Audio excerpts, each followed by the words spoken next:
Hello friends, welcome to Paradise online classes. तो आज हम लोग त्रिकोणमिति का कुछ बेसिक कंसेप्ट सीखेंगे। त्रिकोणमिति आखिर होता क्या है, ठीक है। सबसे पहले जानेंगे कि त्रिकोणमिति क्या होता है, उसका फिर आगे बढ़ते हैं, ठीक है। हमने क्या पढ़ा जी? त्रिकोणमिति। क्या पढ़ना है हम लोगों को? त्रिकोणमिति। त्रिकोणमिति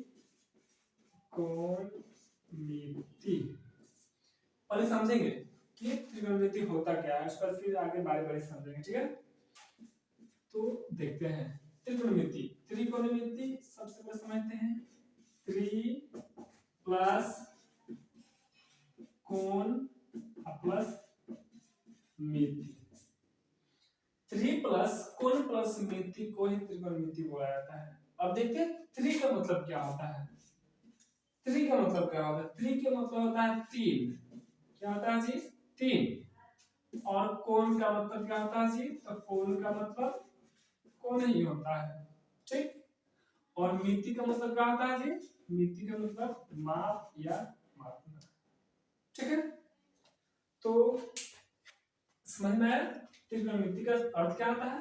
त्रि प्लस कोण प्लस मिति, यानी कि त्रि का मतलब तीन और कोण का मतलब कोण और मिति का मतलब माप, ठीक। तीनों कोणों का माप को हम लोग त्रिकोणमिति कहते हैं, ठीक। अब समझते तीनों कोण किस में आता है जी? तो तीनों कोण आपका त्रिभुज में आता है, ठीक। त्रिभुज में तीनों कोणों का जोड़ 180 डिग्री होता है। कितना होता है? 180 डिग्री। अब देखिए इसमें हम चाहे त्रिभुज कोई भी हो, कोई मतलब नहीं है।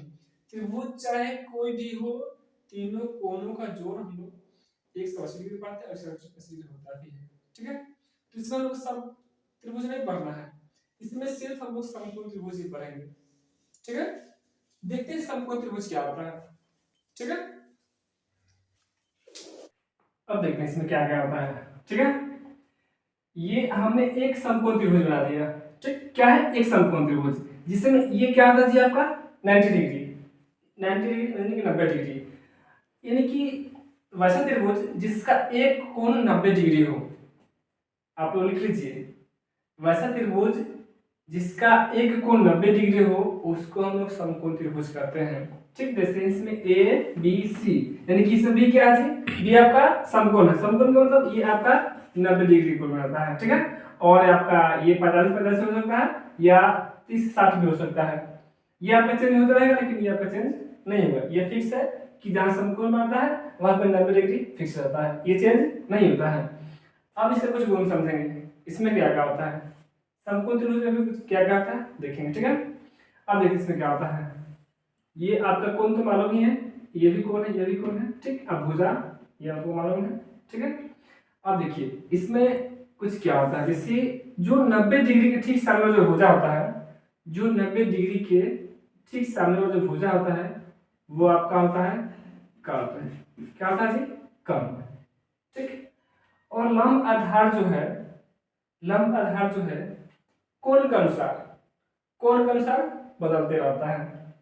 जैसे मान लीजिए कि यहाँ पे आपका है 45 डिग्री, यहाँ पे आपका 45 डिग्री, तो कोण के सामने वाला को हम लोग क्या बोलते हैं जी? लंब बोलते हैं। क्या बोलते हैं? लंब। एकदम कोण के सामने जहाँ पे कोण बनाएगा 45 या 60 या कुछ भी बनाए, उसके ठीक सामने वाला को हम लोग क्या कहते हैं? लंब। क्या बोलते हैं? तो लंब बोलते हैं। और जो बच गया वो आधार होगा, ठीक है। ये हो गया जी आधार है, ठीक। इसको इंग्लिश में बोलते हैं हाइपोटेनस, इसको बोलते हैं परपेंडिकुलर और इसको बोलते हैं बेस। अब देखिए इसमें क्या होता है। अब जैसे मान लीजिए कि आप लोग बोले कि हाँ कोण के अनुसार कैसे बदलता है, तो अगर मान लीजिए कि यही कोण अगर आपका यहाँ नहीं बना करके, यही कोण आपका यहाँ नहीं बना करके अगर कोण यही कोण बनाता है यहाँ पे 45 डिग्री यानी कि 45 डिग्री, तो ठीक इसके सामने वाला आपके ये लंब नहीं होता, इसके सामने वाला आपके ये लंब हो जाएगा। जो आधार था वो लंब हो गया और जो लंब था वो आधार हो जाएगा। समझ में? अब देखते हैं अब इसमें क्या होता है। अब देखते हैं, ये तो आपका कर्म था जी, क्या था, कर्म था। और मान लीजिए अगर कौन यहाँ पे थीटा बनाएगा, थीटा हो, ए हो, बी हो, सी हो, कुछ भी हो, तो इसके सामने वाला क्या होता है जी, लंब होता है, और जो बच गया वो आधार होता है। क्या होता है जी, आधार। अब तीनों का फॉर्मूला होता है, ठीक, समकोण त्रिभुज में तीनों का एक सूत्र होता है, जिससे मान लीजिए क्या, कर्म, कर्म का फॉर्मूला होता है रूट अंडर लंब का स्क्वायर प्लस आधार का स्क्वायर। इसमें समकोण त्रिभुज में एक ही जो फॉर्मूला होता है, सूत्र जो होता है वो प्लस में होता है, और सबका होता है जी माइनस में। सिर्फ कर्म का फॉर्मूला याद रखना है, सिर्फ कर्म का फॉर्मूला। ये इस त्रिभुज में, समकोण त्रिभुज में सबसे बड़ा भुज आपका कर्म ही होता है, इसलिए सबसे फर्स्ट में कर्म याद रखना है। कर्म से क्या फायदा होने वाला है, इसका फॉर्मूला रखेंगे लंब का स्क्वायर प्लस आधार का स्क्वायर, ठीक। अगर मान लीजिए लंब निकलना होगा, अगर मान लीजिए लंब निकलना होगा, तो लंब के लिए हम लोग को कर्ण का स्क्वायर में से हम लोग को आधार का स्क्वायर घटाना होगा रूट में, ठीक है। अगर मान लीजिए हम आधार निकालना होगा, तो ये आधार के लिए भी कर्ण में से हम लोग लंब को घटा देंगे, तो आपका आधार निकल जाएगा। अब चलते हैं, फिर आगे बढ़ते हैं। इसमें त्रिकोणमिति का 6 भाग होता है, 6 भाग या 6 अंग होता है। अब देखते हैं 6 कौन कौन होता है, ठीक है। जिसमें देखते हैं पहला क्या होता है, पहला आपका होता है साइन थीटा, दूसरा होता है कॉस थीटा, और तीसरा आपका होता है टैन थीटा, और आपका चौथा जो होता है कॉसेक थीटा, पांचवा होता है आपका सेक थीटा, और छठा होता है आपका कॉट थीटा, ठीक है। इससे कुछ जानना है हम लोग को, ठीक है ना, कि एक इसमें क्या होता है जी, कि साइन का उल्टा होता है कॉसेक, याद रखना है, साइन का उल्टा कॉसेक, कॉस का उल्टा सेक, और टैन का उल्टा कॉट, या कॉसेक का उल्टा साइन, सेक के उल्टा कॉस, और कॉट का उल्टा टैन, ये ध्यान रखना है, ठीक है। अब देखते हैं 6 का फॉर्मूला क्या होता है, ठीक है ना। अभिलंबन से कर्ण लंब आधार, उसी से ये बनता है, ठीक है ना। तो सबसे पहले देखते हैं 6 का भी फॉर्मूला सीखेंगे एकदम इजी तरीका से, एकदम इजी तरीका से। हमें बताया ना कि साइन, कॉस, टैन, कॉसेक, सेक और कॉट, हम लोग सभी का सूत्र एकदम इजी तरीका से सीखेंगे, ज्यादा याद करने का जरूर नहीं और ज्यादा रखने की जरूरत नहीं है, सिखा रहे हैं। एक चीज रखना है कि लाल, L A A, Lal by कक्का, के ए, जो कि बहुत से चलते आ रहा है, हम लोग इसी को यूज करेंगे, ठीक है। ये आपका पूरा 6 जो अभी बताएंगे 6 में होता है, 6 अंक का फॉर्मूला एकदम इसी पे याद हो जाएगा, एकदम बेसिक तरीके से, एकदम छोटा, एकदम इजी है। चलिए देखते हैं, पहले में क्या था जी, तो साइन, क्या था जी, साइन थीटा, साइन के लिए एल बाई के, एल का मतलब होता है लंब, और के का मतलब होता है कर्ण। साइन में क्या होगा जी, तो लंब बट्टा कर्ण, ठीक है। और दो में करेंगे ना जी कॉस थीटा, कॉस थीटा का आपका होता है जी ए बाई के, ए का मतलब आधार, के का मतलब कर्ण, यानी कि आपका हो जाएगा आधार बट्टा कर्ण। अब देखना है कॉस पर देखेंगे जी, तो टैन थीटा, टैन थीटा के लिए क्या चाहिए आपका है एल बाई ए, एल का मतलब लंब और ए का मतलब आधार, इसका कौन हो जाएगा लंब बट्टा आधार, ठीक है। अब हमने क्या इससे पहले जी कि साइन का उल्टा कॉसेक, अगर मान लीजिए कि हमें कॉसेक को याद करना होगा, कॉसेक का, तब तो इसको पलट देंगे, अगर इसको सिर्फ पलट देंगे, उल्टा अपोजिट कर देंगे, ठीक है जी। क्या होता है कॉसेक, कॉसेक थीटा के लिए जस्ट इसको पलट देंगे, क्योंकि साइन का उल्टा कॉसेक होता है। क्या है आपका कर्ण, कर्ण चलेगा आपका ऊपर, आपका लंब आ जाएगा नीचे, ठीक।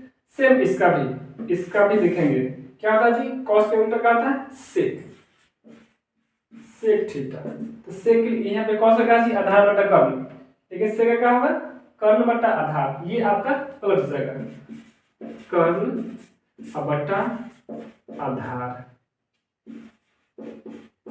ठीक। और 6 आपका ये आपका tan जो है, tan का उल्टा होता है cot थीटा। tan का होगा जी तो लंब बटा आधार, तो इसका क्या होगा आधार बटा लंब, ये मान पलट जाएगा आधार बटा